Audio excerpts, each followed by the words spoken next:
We'll call the meeting to order. I know that this is a hearing for contract ratification. So I'll turn it over to you, Nikki. Yeah, so I'm going to present all of the terms of our tentative agreement. This is the hearing, so I will share this. This is also already posted on our website for anyone that would like to look at it. And then we have time for public comment and comment from JCCTA as well. So just walking through, this is the timeline. Today is the public hearing. We would be voting then to approve on November 13th board meeting. The summary, it is a one-year agreement for our contract for 25-26. And these are the language and additions. First is allowing and honoring lane changes, which is a horizontal movement on the salary schedule through a board resolution. This is just for informational purposes. That is for education. So those who have got additional education for additional degrees, honoring those changes. Adding language that in the future, they must hold an initial practitioner's license to be able to make those level changes, and they have to be courses that are on the Indiana approved list that apply to content area, and those changes have to be approved by the superintendent. We also have personal leave increasing from 3 days of personal leave to 4 days. And then we updated our recognition clause. That is just the definition of who's included in the bargaining unit and who is excluded.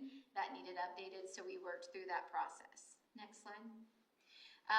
There's an addition of association business time. We had 6 days of association business time for bargaining team members and chief spokesmen and officers, and now extending that to 10 days total, cumulative for all. Paternity and adoption days, adding 5 additional days that can be used of sick leave time so that there's a total of up to 20 days. And then health and dental and vision insurance, the updates are as follows. The next one, please. We'll go to health in a minute, it's further back. We've added a sports events pass, so every teacher shall get an all sports pass for the corporation that allows them to attend events. It does not apply to tournaments and events and things sponsored by IHSAA or fine arts events. We have a few grandfathered things in our ECA appendix that the dates needed to be updated. And class coverage language we had to clean up when it said no substitute is available, and just cleaning up language. There was a word that Herb asked for us to delete from our last contract, the words new teacher hiring at the top of the salary schedule, so we'll clean that up per their request. Next slide. We also are adding an early retirement incentive, and that is just has to be in the contract to be able to offer an early retirement incentive. It's not a promise that we will, it's just the possibility. And so it says that if the board were to decide to offer an early retirement incentive to teachers in the coming year, they would notify everyone of that by February 20th this year with the parameters, and they would have until March 20th to decide and turn in if they would like to accept that incentive or not. So other ECA language, so this is our sports positions and clubs. So adding that, we've had a lot of staff asking to split their stipends with other coaches, other people. So adding language in that just clarifies that, and that they can do so by contacting their building administrator and the human resources department with that request. This is only for informational purposes. It is not a part of the bargain contract, but for informational purposes.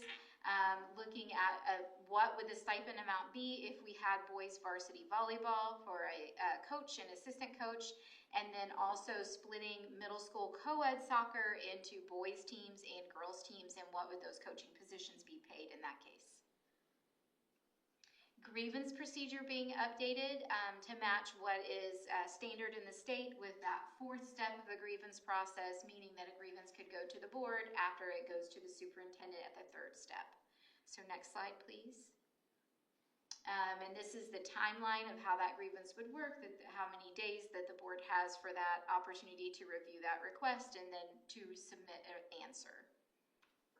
And that's continued. It's giving that timeline of that formal hearing if there were another step.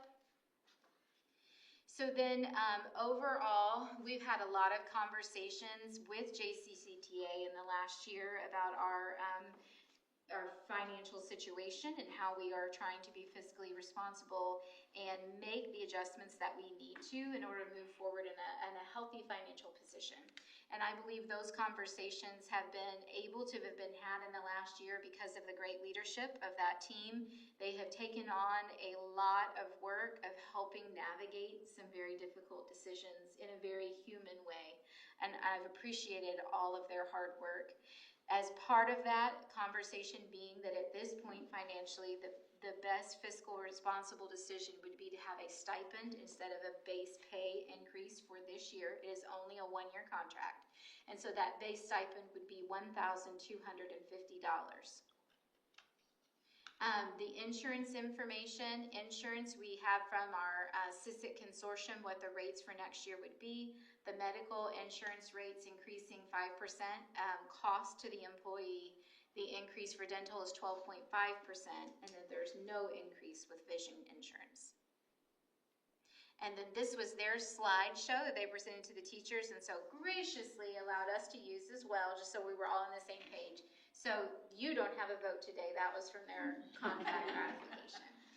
But I would like to offer Molly an opportunity to share anything that she would like to add, and then we can answer any questions. No, I just on behalf of JCCT, I'd like to thank both sides of the bargaining team. It was not a fun year to come and bargain when we think financials, and that's what our teachers look for. We were super pleased. Our members voted this in very highly. It was very much like a 90% vote in. So we're excited to one more year bargaining down. So thank you guys. Thank you.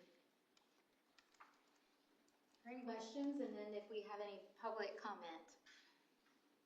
So we'd ask if anyone else is here that would like to make input or public comment. And then if any board members have anything to share. No? So then I think we will adjourn the hearing. Okay? Meeting adjourned.